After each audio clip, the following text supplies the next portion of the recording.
at home, their whole schedule goes for a toss. Now, if there are students who've been awake the whole night, and that's the way they learn, or they're in their most resourceful state, maybe perhaps in the night, but they come back home.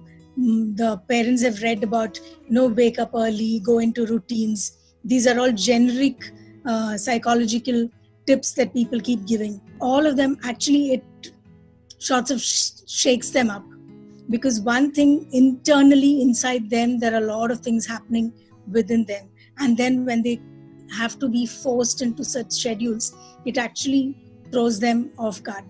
So what needs to be actually done is, let them be their own, let them follow their schedule, their biological clock. Let's not overnight, change them into wake up at 6 o'clock, start doing this, yoga, meditate, go do this, go do that.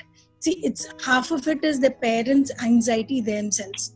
So they don't know how to cope with it. So they put it onto the students, and they think, okay, these children also need to be trained now. So they start introducing these new norms. But then if they're left alone, they will start doing a lot of things on their own. It's even for the students, because some of them want to obey their parents. So they try these schedules, and then they call me saying, they are not able to fit into that. There's something wrong with me, doctor. I'm not able to wake up at 6 o'clock in the morning. I keep an alarm, I schedule it, but I'm not able to do that. I don't get sleep in the night. So all this is, for them, it's an anxiety. I'm not getting sleep in the night. So I said, what time do you normally sleep? Yeah. So they said, by around 12, 1, when in the hostel. So now when are you trying to sleep? At 10. So they're not able to get sleep. So they go to sleep by 10, and they're waiting for 2 hours for sleep to come, and then they think that sleep is evading them. So they're very tensed about it. And their alarm doesn't. The alarm goes on ringing. They don't wake up in the morning.